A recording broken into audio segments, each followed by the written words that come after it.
آپ سب دیکھنے والوں کو میری طرف سے السلام علیکم۔ چلے شروع کرتے ہیں۔ پاکستان کی معاشی تاریخ صرف اعداد و شمار، بجٹ اور قرضوں کی کہانی نہیں، بلکہ ایسے فیصلوں کی داستان ہے جنہوں نے کئی نسلوں کے مستقبل پر اثر ڈالا۔ آج جب ایک عام شہری پیٹرول پمپ پر کھڑا ہو کر بڑھتی ہوئی قیمتوں پر پریشان ہوتا ہے، بجلی کا بل دیکھ کر حیران رہ جاتا ہے، یا یہ سنتا ہے کہ ملک کو ایک اور قرض مل گیا ہے، تو اس کے ذہن میں ایک سوال ضرور آتا ہے کہ آخر ہم یہاں تک پہنچے کیسے؟ کیا پاکستان ہمیشہ سے قرضوں پر چلنے والا ملک تھا، یا پھر کسی مرحلے پر ایسے فیصلے کیے گئے جنہوں نے ہمیں اس راستے پر ڈال دیا؟ اس سوال کا جواب ڈھونڈنے کے لیے ہمیں کئی دہائیاں پیچھے جانا ہوگا۔ دوسری جنگ عظیم اپنے اختتام کے قریب تھی۔ دنیا کی بڑی طاقتیں جنگ کے بعد کے نظام پر غور کر رہی تھیں۔ ایک طرف تباہ حال معیشتوں کو دوبارہ کھڑا کرنے کا چیلنج تھا، اور دوسری طرف عالمی تجارت اور مالیاتی نظام کو نئے اصولوں کے تحت چلانے کی منصوبہ بندی ہو رہی تھی۔ اسی دور میں ایسے اداروں کی بنیاد رکھی گئی جنہوں نے آنے والے برسوں میں عالمی معیشت کا رخ متعین کرنا تھا۔ اس وقت شاید کسی نے نہیں سوچا ہوگا کہ ان فیصلوں کے اثرات ایک دن پاکستان جیسے ملک تک بھی پہنچیں گے۔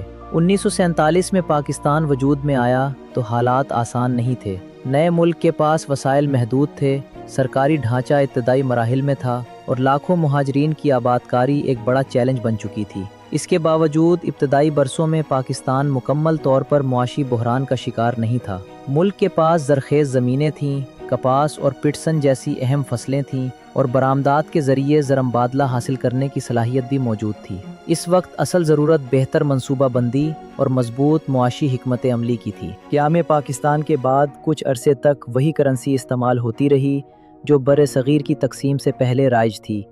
بعد ازاں پاکستان نے اپنی مالیاتی شناخت قائم کرنا شروع کی اور قومی ادارے تشکیل دیے گئے۔ انہی دنوں عالمی معیشت میں بڑی تبدیلیاں رونما ہو رہی تھیں۔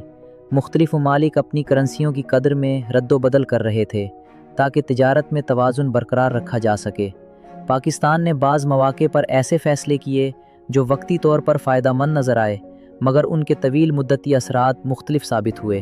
اس دوران مشرقی پاکستان، جو زرعی پیداوار کا ایک اہم مرکز تھا، قومی معیشت میں بنیادی کردار ادا کر رہا تھا۔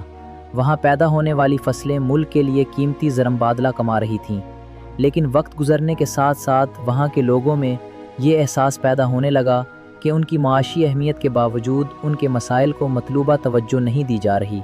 یہی احساس بعد کے برسوں میں مزید گہرا ہوتا گیا۔ پھر عالمی حالات نے ایک مرتبہ پاکستان کی معیشت کو سہارا دیا۔ کوریا کی جنگ شروع ہوئی تو عالمی منڈی میں خام مال اور زرعی اجناس کی طلب بڑھ گئی۔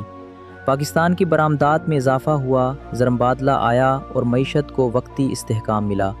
بظاہر ایسا لگ رہا تھا کہ ملک ترقی کی جانب بڑھ رہا ہے، لیکن اس خوشحالی کی بنیاد مضبوط معاشی اصلاحات نہیں بلکہ بین الاقوامی حالات تھے۔ یہی وجہ تھی کہ جیسے ہی عالمی صورتحال تبدیل ہوئی، معیشت دوبارہ دباؤ کا شکار ہونے لگی۔ یہ وہ مقام تھا جہاں پاکستان کو ایک واضح معاشی روڈ میپ کی ضرورت تھی۔ صنعت کاری، زراعت کی بہتری، برآمدات میں تنوع اور مالی نظم و ضبط جیسے اقدامات ملک کو مضبوط بنیاد فراہم کر سکتے تھے، لیکن مختلف ادوار میں پالیسیوں کا تسلسل برقرار نہ رہ سکا۔ کئی فیصلے وقتی مسائل حل کرنے کے لیے کیے گئے، جبکہ طویل مدتی منصوبہ بندی پس منظر میں چلی گئی۔ 1950 کی دہائی کے آغاز میں ملک کو زر مبادلہ اور ترقیاتی منصوبوں کے لیے مالی وسائل درکار تھے۔ اسی دوران پاکستان نے پہلی مرتبہ عالمی مالیاتی اداروں سے رجوع کیا۔ بظاہر یہ قرضے ترقیاتی مقاصد کے لیے تھے، مگر یہیں سے ایک ایسا سلسلہ شروع ہوا جو آنے والی دہائیوں میں مسلسل بڑھتا گیا۔ ابتدا میں قرضوں کی مقدار محدود تھی اور ان کے اثرات بھی زیادہ نمایاں نہیں تھے، لیکن وقت کے ساتھ یہ انحصار بڑھتا چلا گیا۔ دوسری طرف ملک میں صنعتوں کے قیام کی حوصلہ افزائی کی جا رہی تھی۔ حکومت چاہتی تھی کہ ایسی اشیاء مقامی سطح پر تیار ہوں جو پہلے بیرون ملک سے منگوائی جاتی تھیں۔ اصولی طور پر یہ حکمت عملی درست تھی، لیکن بعض اوقات سرکاری مراعات اور تحفظات کا فائدہ چند مخصوص طبقات کو زیادہ ملا۔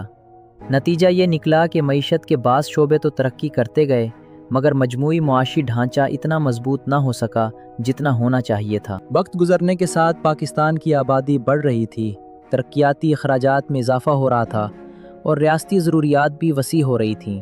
ایسے میں جب بھی زرمبادلہ کی کمی پیدا ہوتی یا بجٹ دباؤ کا شکار ہوتا، قرض لینا نسبتاً آسان حل سمجھا جاتا۔ یہی سوچ آہستہ آہستہ معاشی پالیسی کا حصہ بنتی چلی گئی۔ ہر نئی حکومت کو اپنے پیش رو سے زیادہ مالی مسائل ورثے میں ملتے اور اکثر ان مسائل کا فوری حل مزید قرضوں کی صورت میں تلاش کیا جاتا۔ معاشی ماہرین کا خیال ہے کہ اگر ابتدائی برسوں میں زراعت، برآمدات اور ٹیکس نظام پر زیادہ توجہ دی جاتی تو حالات مختلف ہو سکتے تھے، لیکن تاریخ میں اگر اور مگر کی گنجائش کم ہوتی ہے۔